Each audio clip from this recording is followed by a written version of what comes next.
Hello, everyone. Anya Farber, your host of Zionist AF here. I am more than humbled to have back on our program none other than Mr. Hillel Fuld. Hillel, it's very, very nice to see you on video, though I have to say this is not as nice as being able to sit in Israel with you and have these kinds of conversations. So first and foremost, welcome back to the program. I don't think that you need an introduction, but why don't you tell us whatever it is that you want to tell us, and then we're going to jump right into everything going on. Cool. So first of all, thanks for having me back. One, two, I appreciate and respect your hustle. You hustle more than most people that I know, so kudos for that. Three, I'm just a random dude on the internet. I was a tech guy pre-October 7th. Now I'm an Israel guy doing a lot of Israel advocacy, fighting the psychopaths on the internet, and spending my days, standing up for my people. First of all, well said about the psychopaths on the internet. But second of all, you're a random guy on the internet. Hillel, you are the farthest thing from a random guy on the internet, because you are an intelligent person who happens to speak their mind mostly through the World Wide Web, as sometimes my father is known to say, and dates himself. Though he is one of the most true, followers of our Zionist AF podcast. So I don't make too much fun of my dad. I feel like we just kind of sort of have to talk about everything that's going on. I mean, we'll need like 5 hours for that, Anya. Oh, so I feel like let's I feel like I should have a buzzer for timeout. But you are, as you're speaking English with no accent, you were born in the U.S., but you are living in Israel. And I soon will follow in your footsteps, being born in the U.S., but living in Israel. Bikarov, though I do have my, Barur shirt on because it says Barur, I am Zionist AF. But, yesterday we had the inauguration of President Trump, second time around, I guess. Yeah. So he's 45 and 47. There was quite a bit of hoopla and all that stuff. And I'm sure something you don't miss is how freaking cold it is. And then so it was a smaller ceremony, but with, Trump coming back in and, for the first time in 4 years, not having a U.S. president that's actively fighting against Israel and actively on his knees for Iran. I'm sorry, but it's true. What are your thoughts? Are you feeling hopeful?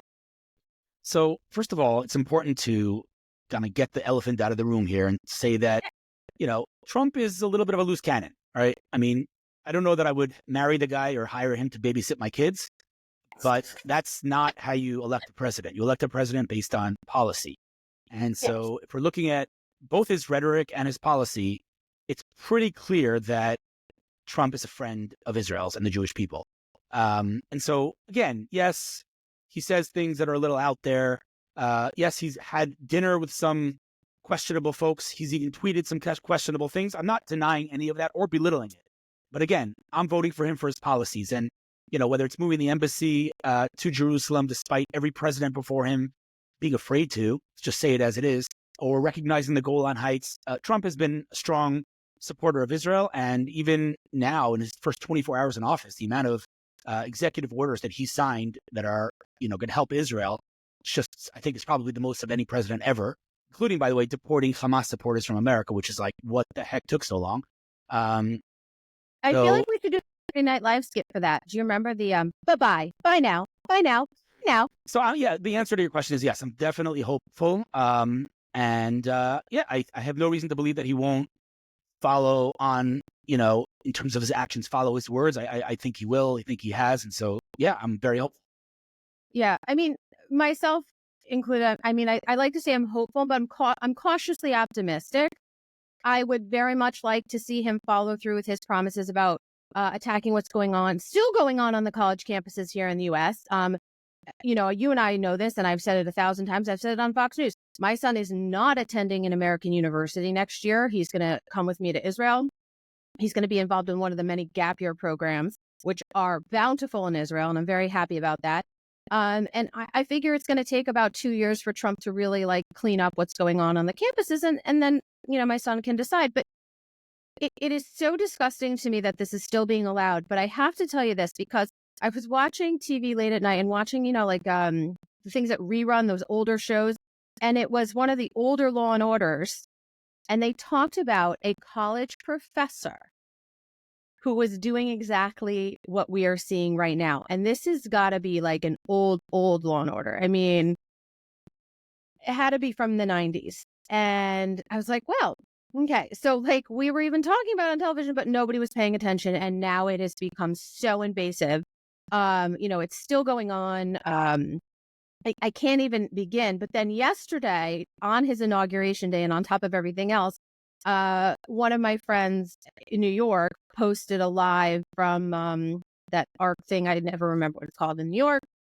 They were having a free Palestine. And the thing that just cracks me up, and I have to say, because at this point it's so absurd, you kind of have to laugh at them.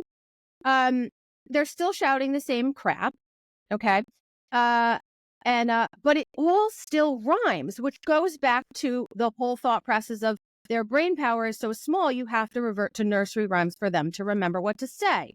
But then they were also screaming, refugees, welcome here. And I was like, what's your message? Like, it just goes to show that, like, there are paid instigators and all this. And sure, they're hateful monsters. And no one knows that more than you because, some of the things that are said. But I'm kind of over it. And I'm really, really hoping that we are going to take a more active role in the United States with kind of sort of containing this nonsense. Yeah, I mean, listen, the funny thing is, forget for 1 second history, forget for 1 second the region and the conflict, forget for 1 second facts, okay? All that aside.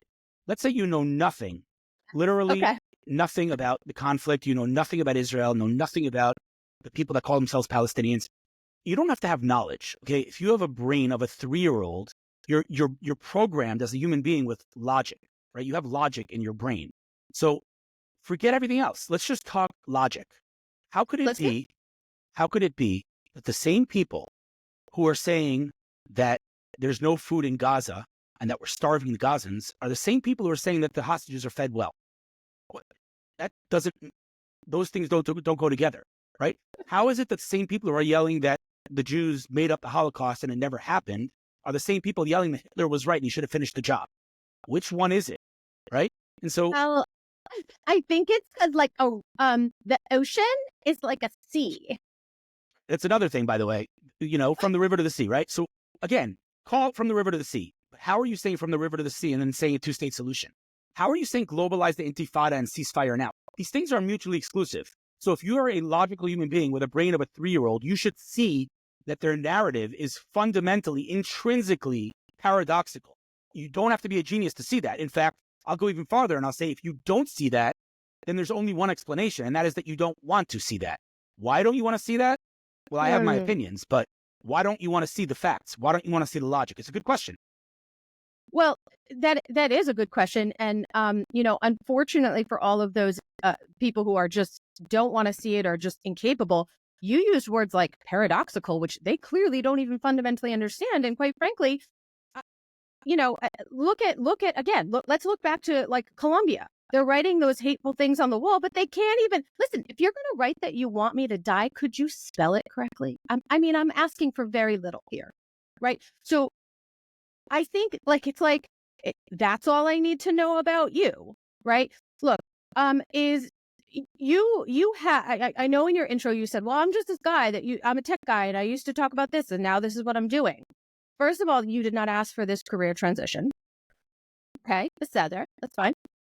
But yet here it is. Now, I think that I just want to touch upon that for a second because this is what separates us from that. They, them, what, I don't know, whatever the hell they want to call themselves. Well, that's important, by the way, Anya. Like, that's a very, maybe I would even say the most fundamental question, which is, what are they? Who are they? What is their identity, right? And when we talk about the Palestinians, right? I mean, who are the Palestinians? Like, who started the movement? Who started PLO? Yasser Arafat. Yasser Arafat is the father of the Palestinian movement. Where was Yasser Arafat born? In Cairo. So you're telling me that the man who invented this thing we call Palestine, as it is applied to Arabs, not Palestine as in Israel, was himself an Egyptian. I mean, that should tell you everything you need to know. I mean, it's just so ridiculous. again, super valid, super factual, super historic. Aval, that's so right. So I think part of it is that there's this, especially in like the Western world, of this victimology and like, oh my God, it's like so called by a victim. But which inherently the Jewish people are not, though you try to victimize us. And I think you are what you have one of the quotes that Hillel I love more than anything in the world. And I think you said it on our first podcast when you were like, look at those who come after the Jewish people. And then you named all of the things, the fall of this, the fall of that. And I was like, just saying. So, you know, I don't know what, I don't know what has happened, but clearly people are not learning, not raising their children, like whatever it is.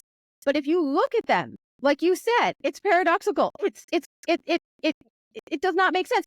You have these girls with their boobies hanging out and the nose ring and the purple hair and the short shorts with the keffiyeh maybe tied around their waist or like as like a hair accessory. I was like, okay. Yeah, no, we've all seen, we know this, right? They don't know what the hell they're talking about. Like when they say globalized intifada, like what does that mean? What is intifada? Tell me what you are holding up a sign. What does intifada mean? What river and what sea? Like we've all seen these things. It's ridiculous. Yeah, no, and that's the thing. So I'm like cautiously optimistic that with Trump, you know, the change in power, because look, Biden and whoever was like, pulling the strings there on his dead body, and Kamala, that hateful shrew. I mean, she's like 3 wine boxes in, but all day, every day. But like, I don't even like understand. There's no like, I can't explain it to people because I don't understand like how these moves were made, how we were releasing to the Iran and its proxies money and power and ability, and like, listen, it baffles me that they're not also understanding that like the New Orleans thing that happened, that minor terror attack, was a test. It was a test run. Like, oh my God, I just don't understand how they do not see it. The West is not next. The West is now. It's going to. It's not a matter of if, but when. Now, all of that being said, it's been a lot, right? And you kind of sort of, have all these things going on, like the wildfires in California, and they're still kind of dealing with the hurricanes in the south of the US. And I think in a way, there are times where people kind of sort of see it. But we have to talk about what's going on because we are 15 and a half months out from October 7th. And it's crazy to me when I think about it's over a year, right? So over a year ago, you changed, your day-to-day changed, not because you were like, hey, think that I would like to change up my life day to day. No, it's like you said before, sometimes you're just thrust into something, and it's as my very dear friend, and you know her as well, Sari Singer, who is she's a terror survivor herself. She says it's not what happens to you, it's what you do with what happened to you, right? And so you have had to be in the spotlight several times over the last years, at the club that nobody wants to be in. But that being said, you have taken on this role with grace and with intelligence and with poise, that if you cut that into like 100th of what you have, the people that are screaming and yelling won't even have that. And that's all well and good. But you are advocating all the time. What you have done has inspired people like myself to continue to advocate. I also pivoted to strictly trying to bring people's awareness to what is actually going on in Israel. And I have to say that I have found myself with like this emotional roller coaster, not just for the last 15 months, but especially now. Like I'm so angry, right? That it's like, oh, okay, so now 15 months out, and now that President Trump, and claimed that he's going to rain holy hell. And then, of course, Biden's like, I'm so happy with what I have done. I was like, really? Okay. Bye-bye, Joe. And take Hunter on the way out.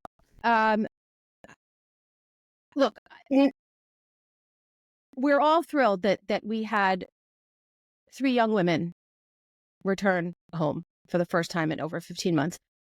But I just wonder, like, how much more must Israel endure? Because it's not like it's the one thing that happened and then they just held these people and then they decide to release them. That's not it. And it's at what cost? Because I feel like, Hillel, specifically for your family as well, it's like you're paying the price over and over and over and over again. Yeah, I mean, that's the big question, right? I mean, I keep saying that, and you've seen me talk about this because I think it's one of the most important topics, which is nuance, right? Life is nuance. Life is not black and white, despite what social media would have you believe. Yeah, on social media, nuance doesn't get clicks. We know how the media works. The algorithms don't like nuance. They like sensationalism. They like extremism. They like poison, lies, hate. We know how it works. And so, on the internet, you would think everything's black and white. Life is black and white. Life is not black and white. Neither is this deal. And so everyone's like, oh, it's the worst deal in the world. Oh, it's the best deal in the world. It's both. It's both. It's not a deal. Whatever. Fine. It doesn't make it. We call it whatever you want. The point is, it's beautiful and terrible at the same time. There are two parallel lines that never meet. One is the beautiful, beautiful fact that we have these 3 young ladies returned and united with their families, alive and in good health, relatively. And then you have this horrible fact that you have 1,000 monsters being released into the wild. So, those two things can coexist. And, the big question is, what price do we think is a logical price? It depends who you ask. You know what I mean? To me, we're paying way too high of a price. Other people will say, empty out our prisons as long as we get our hostages back. So it really depends who you ask. Well, so, I think that you said this early on in our first podcast together when you're like, it's not a good podcast unless you say something controversial. So here I go. There was someone else that Israel released, but let me back up for a second, because before we released this monster years ago, we saved his life. We cured him of cancer. Yep. Yeah, just so your listeners know who you're talking about. Sinwar. I'm sorry. I know, but I was getting there. I was building to it. Okay, sorry. That's okay. Okay, you can steal my thunder any day of the week, Hillel. So this monster, we, cured of cancer. And then during one of these, we'll call it a deal with my little air quotes, because whatever, he was released. And what did he do with his newfound freedom and, I don't know, health that the Israelis gave him? Oh, who plotted October 7th and helped make all of that happen. Okay, that was one. And for every hostage in the world, well, you don't take like you said, you should take the deal. They're parallel lines. How do I know that any of these hundreds of monsters, murderous monsters, are not going to turn around and then do everything in their evil power to, again, make, how do I know the next one isn't the next Sinwar? You don't know that. We don't know that. In fact, we know that we're pretty convinced that is the case. But there are a few. First of all, it's our job as in Israel, as in the IDF, as in the leadership of Israel, to prevent that. No one thinks that these people are leaving Israeli prisons and becoming Zionists, right? Everyone knows that they're terrorists and they're going to go back to terror. There's no question about that. First of all, it's on us to prevent that, number one. Number two, just from a logical perspective, and this is definitely debatable, you have immediate danger to our citizens' lives. These girls in captivity, imminent danger to their lives. And then you have, danger in the future, right? And again, I understand the other side. I get it. It's 1,000 people. I get it. But right now, I feel like it's our moral obligation and moral duty to get these hostages out. These girls, these poor girls who knows what they've been through. And so that is all, I have my tunnel vision, get them out. That's all. Price, we'll talk about that afterwards. We'll talk about, I want to believe somewhere deep down that maybe they implanted something on these people and when the time is right. But I mean, I don't think that that's really the case. But, at the end of the day, I think, just my opinion, I'm just grateful that I'm not in Netanyahu's shoes that has to make this choice. But to me, the moral thing to do is to get these hostages out at all costs right now and figure out what we do next with these monsters that are going to be walking freely. Yeah, and I have to just echo, and I'm going to say this, but I know if Eitan is watching this, he's going to chuckle because I couldn't agree with you more. He says I say that a lot. I said, well, I have a lot of smart people on, so I couldn't agree with you more. And by the way, whether you love or hate Netanyahu, I don't want that job. I mean, listen, I jokingly say I might become prime minister one day, and I'm just saying, I don't know, it might happen. But I Well, would be your like ambition's important, you know? Golda 2.0. Love it. No, I'm not gonna take up smoking. I just don't think that's gonna work for me. But it worked for her. But like, love or hate Netanyahu, Bibi, whatever you want to call him, I don't envy him. So, Bibi, you're welcome to come on Zionist AF anytime and just talk about like how it sucks to be you at some point. Because like, no, people like, I don't know. And I do. I actually like, I couldn't imagine. I couldn't even imagine like just like working next to him right now and just like the pressure. Because yes, as a parent, both of us are parents, you just want them back. But also Israel, we just, even if the like the hostages' bodies that were already murdered, we want them back. We want to bury our people. We want to give families closure. We are one of the IDF soldiers that I had met through all of this journey in the last 15 months said one of the most beautifully said things. He said, they love to fight and we fight for love. Nice. And so I think I can say his first name because it's reasonably common. So Asaf, kol hakavod for that, because that was just so beautifully said. And we are doing this for love. Everything that we are doing is for love. We are putting IDF soldiers at risk every day for love, for the love of our people, to try for the love of humanity. And they love hate, they love fighting, they love evil. They are monsters that should be banished back to the depths of holy hell. And if I were prime minister, I'm just saying, it would be a lot uglier because I would have chipped those monsters somehow. And, perhaps, Motorola, or helicopter might, have something again soon, because you cannot trust someone. Look, again, Sinwar. It's not that Israel is trusting, like you said, that these people are just going to all of a sudden be like, well, I'm just so happy and I'm going to coexist with my neighbors. No. And again, I think you could talk about this in a lot of ways. So in the ugliness and all of this, there has a lot of beauty has come from. And I think a lot of people have realized how deeply they care for Israel, how motivated they feel. People like yourself have dedicated their I mean, I feel like you live like 3 lives every day, because I don't know how you get anything done because you're always doing so many things at the same time. You are committed to a message. And if nothing else, I think for, in this ripple effect of what light has come from this darkness, because as a whole, we are continuing to be a light in the dark. For me, it just said to me, I need to get to Israel sooner, permanently. I need to make Aliyah. Like, there was never a doubt in my mind, but it's like, I just can't wait. I just can't wait. I feel helpless here in the States, and it hurts me deeply. And it's like, I don't know how to be. But I did want to show you something. I brought a little a visual with me today, because I felt like the world is expecting Israel to continuously be the giving tree. And at some point, the tree can give all its apples and all its leaves and all of everything, and then it's just going to have nothing. So like, at what point, at what cost? And I thought to myself, like, to me, again, look, we're going back to children's books, because maybe that's what will help people. They're rhyming, so I'll break it down to a children's book. At this point, I don't even know. The sidewalk is going to end, people. Like, you need to get on board with reality. Yeah, could not agree more. True. I hope Eitan hears that one, because then it's not me who said it.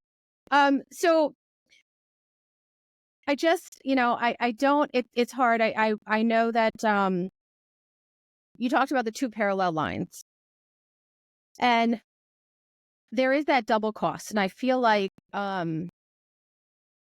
it's so hard. And I feel like, in a way, the U.S. is feeling a small piece of this, because the buffoon that just left office pardoned and released some terrorists, like Osama bin Laden's bodyguard, other people, and it's like that directly affected the Gold Star families, like the 13 Gold Star families from Afghanistan or things like that. Like, I do feel like the world is starting to see a piece of what Israel goes through. I'm just hoping, not that I don't want anyone to be part of that, but I'm hoping that this will bring some more awareness of things like facts or how, like, I don't know how to explain it because, like you said, it's contradictory, it's paradoxical, I don't know how to change things. I don't think I'm going to change the hateful people that scream and yell, though I think some of the younger generations are just ignorant and trying to be part of something because they're so desperate to join something, and it's the new nose ring, it's the new cool thing to do. What do you have against nose rings? Nothing. Kidding. Just, I mean, personally, I don't want one because I think, like, you have to, like, go into your nose to, ugh, that's gross. But anyway, like, do it if you want, but, like, know that what you're doing, right? Like, whatever it is, just know what you're actually advocating for, right? Uh, in any sense. And I think that, hi, free life lesson for everyone. If you're going to stand and scream and shout, and I am one of those people who will stand and scream and shout, I happen to have history on my side. I happen to have facts on my side. I happen to have done my research before I decided to, put myself in that spot. And I'm not nearly in, like, as big of a bullseye as you are. But again, educated, you have facts on your side. I mean, it's crazy, right? Or you have the morons who, again, and I do the voice because that's their capacity. This feels like an ocean. Yeah. A lot of ignorant people out there. Yeah, I mean, I blame partially the United States school system because, my son is graduating this year, and I look at, like, the lack of what he's been expected to do versus, like, what we were expected to do, and I'm like, well, I mean, if that doesn't sum it all up, I don't know what does. But I want people to understand that there are places that they can go. Obviously, the people who are, yes, do I have the people that will watch part of this? Though I have to say, like, I'm living so rent-free in some people's heads right now, Hillel, that, I mean, again, nowhere near the effect that you are, but I'm baffled sometimes by the extent of what people will say that's just so hateful and ignorant, to our podcast. And I'm like, well, I mean, you watched long enough to have this to say. So, yeah, I don't know what to say to that. It's just so crazy. But I hope that, through all of this, at the very least, people will find more of their humanity, more of treating people how they want to be treated. And I hope that. I hope that as, a parent, we want for our children a better world than we had. So in order for that to even possibly happen, I have to hope that, eventually people will see the truth and do the right thing. But I wanted to know if there was anything that you had to share with us that's either very, like, more personally related to you or in general, about everything going on. I mean, it's, we're at Tuesday, so we're, almost halfway through the week already. Yeah, I mean, listen, I have a very optimistic view on all of this. I mean, I'm an optimistic guy in general, but I don't share the doomsday, fear mongering, apocalyptic outlook on everything. I think this is going to end well. Not only do I think it's going to end well, but as dark as October 7th was, it wasn't even remotely close to the darkest, period in our history. I mean, like every single one of our holidays, but let's just take Purim, for example, which I think we can agree is one of the happiest days of the year. I don't know how many people think about what Purim was back then. Purim was real genocide. Like the leader of the world agreed to actually annihilate the Jews, like for real. And so, that could not be any darker. And here we are celebrating. And Hanukkah, it was a war we weren't winning. And Pesach was, 210 years of backbreaking slavery. These are dark, dark times. And today we celebrate them. So I know how this ends, because it always ends the same way because we got God in our corner. The big question is how much suffering we have to endure until we get to that good ending. But there's no question that we're going to win this war, that we're going to obliterate Hamas, that we're going to get our hostages back, hopefully alive. The question is how long it will take. That I don't have the answer for. But you are so right. And again, you have gone and did this crazy thing by pointing out facts and history, actual history, not made up like internet history.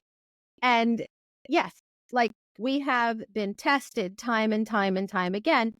But yes, Hashem is with us and God is watching us. And like you said, yes, does Israel have amazing technology and people in the IDF and researchers and all these people who have done such amazing things with technology and the defense systems? And why does Israel have to have the defense system it does? Because look what's surrounding it. Now, you said, point blank, you're like, yeah, is it scientific brilliance? Yes, but even with all that scientific brilliance, it has to be yet something even bigger. Like, right? I mean, the Iron Dome, David's saying, all of it still really, considering what's fired at Israel, there's like God has something to do with that as well, like for keeping it the way it is. And that's not, just to be clear, like that's not me saying that. I mean, speak to Danny Gold, who invented the Iron Dome, and he will tell you that everyone he approached about the Iron Dome told him there's no way that you can detonate a rocket midair. It's just not possible. It's just not feasible technologically speaking. And here we are. And you look at David Sling, you look at the Arrow. I mean, all of those working together to detonate 99% of Iran's ballistic missiles. This stuff is like open miracles. Like you cannot. I mean, you can if you want to, but you'd be lying to yourself because there are people that explained and described, they looked at the splitting of the sea and they explained it based on logic, based on science. Okay, you could do that if you want to, but chances of all of those systems working together with that precision, ask anyone. It doesn't make a difference if you're religious, secular. It can be anti-religious. No one can deny that statistically speaking, the chances of them working the way they worked that night or both those nights, just completely borderline impossible. And like even the rockets that are not detonated by the Iron Dome that fall in empty spaces. I mean, this country's the size of like an ant. What empty spaces? There are no empty spaces in this country. Like this is miraculous stuff. So you can't really look at this war in an objective way. And meaning, if you're in it, we're in it. We're sad. We're devastated. We're mourning. I get it. So it's hard to see. But if you take a step back and you look at this from an objective historical perspective, think about what you're going to tell your grandkids. Like one day, your grandkids will say, "I don't understand. Iran fired hundreds of ballistic missiles, drones, and rockets into Israel, a country smaller than New Jersey, and there was not one casualty." What? That doesn't make any sense. So again, you want to explain it based on science, go right ahead. The scientists who invented this stuff will tell you that this is not science. These are miraculous things. So, you can't really not see divine, intervention here in this war. It's 100% true. And I think that part of that, without you even saying it, and maybe it might be hard to understand until you've experienced it, like either just visiting Israel or living in Israel, is that even with everything going on, and it's not for 1 second that people forget what happened on October 7th and that there are still people who are missing because they were stolen. Okay, they were kidnapped and dragged across the border. But life moves forward. Lama, why? Because we have to. We are commanded to. In Judaism, we're commanded to celebrate even in the darkest times. Even within our celebrations, our happiest times, like weddings, we still break a glass to remember the things that we have gone through. There is that double, like a coin, right? Heads, tails, it's two-sided. We are still moving forward. Right. And life must go on because Israel is not a country of victims. No matter how hard you try to victimize us and make us victims, we are not. I'm sorry. It's just not true. It's not true today. It wasn't true in the past, and it won't be true tomorrow or any point in the future. We will still move forward. Yeah. And I think that kind of, and I don't know, maybe because you're there, you could explain it better, but it's just that mix of everything that's going on, right? People are still moving forward. And I think that's just the fact that Israel does that is a testament to, the fact that the future is bright and there is a future and we will win and we will not just survive, we will thrive.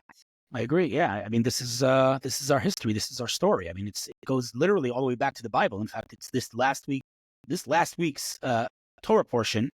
Torah says explicitly that the more the Egyptians persecuted the Jews or the Israelites, because we weren't a Jewish people yet, the more the Israelites flourished and reproduced and grew and thrived. And I mean, that's supernatural. Like, why? How do you explain that there's a correlation between persecution and, growth? It should be the other way around. And yet you see that that's what we do. They terrorize us, we innovate. And there is a direct correlation. Literally look at the data. I mean, the more they terrorize us, look at this year. You don't have to look at the data. Look at 2024. 2024, massive existential war. You would think half this country's in reserve duties. You would think the tech ecosystem and the economy would come crashing down. We broke all records in M&A, mergers and acquisitions. We broke all records in funding. It doesn't make any sense. That's our story. Yeah, and I can attest to that firsthand, like sitting, just in the cafe, at Bigger Cafe, just like the meetings and just that are happening and all of the stuff that is taking place and, and just listening to these brilliant people with AI and all this other stuff that used to, terrify me a bit. And I was so afraid of things like ChatGPT and all of that AI stuff. But I'm like, wow, okay, now that I'm by no means am I, a tech guru or an AI expert at all, but just understanding and the pushing forward and the drive, the determination of the people and the diversity of people within Israel is something that I just cannot wait to be part of all the time. And so I know that like there's so much going on, and I want to wrap it up so everyone can kind of know to touch base with you again. But Hillel, I want to just say, like, here officially, like on the program, thank you, like publicly, as opposed to me thanking you privately, for always being willing to be, on the forefront, speaking up, bringing facts in real time, whether it's your like 10 seconds or less, here's the Mythbusters, or just telling us what's going on in real time. It is so appreciated, because when you're behind in the hours, you are so desperate, but to know what's going on. But it empowers me, and it reminds me every day that there is a reason that I'm getting up and trying to be a small piece of advocacy, and that every single day I am in my Zionist AF gear, where all the proceeds are going to nonprofits in Israel. And right now I'm focused on wounded soldiers, because that's where I believe the need is greatest. But I will not back down. I will continue to fight. I will continue to be an ally to you and anyone else who speaks up on behalf of Israel, and just bringing more awareness. And thank you for taking the time to talk to us. I know this is not the easiest time for you personally, with everything, that your family has gone through and continues to go through. But as you said, these are the two parallel lines. And just like you said, that we want our people back. And yes, we know the price that it is. It's like, okay, we have all of these people in reserve. There are businesses that are barely able to function, but yet here we go. The push forward is always happening. Like, Kol Yom, that's what it is. Every day we're moving forward. And so, Hillel, thank you so much. There are so many people. Oh, by the way, my son will literally kill me. My son Solomon says hello, and he wants you to know that he reads your stuff every day, and then he wants me to tell you he shares it. Well, then I'm going to go on the record and say, if you read my stuff and you share it, then I have something to say to you and your mom. Okay, I'm going to say it on air. You ready for this? Elal.com. Okay. That's all. Elal.com. Come on, let's go. Come home already. Enough of this garbage. So we need you over here. Listen, I'm trying very hard to come, and I'm glad that you shouted LL out, because I'm really desperately trying to get a ticket to come, because you and I, well, we've talked off air, and that's not something for the podcast, but for some meetings I'm hoping to have, job offers that I'm hoping come soon, so I can start working officially in Israel. Keep hustling. Hard work pays off. I believe that. News. I can speak in Hebrew and in English. Tanya, this was great. Thanks for having me again. All right, Hillel, thank you so much. I'm Yisrael. Hi, folks. I couldn't agree with you more. I'm Yisrael. Hillel, thank you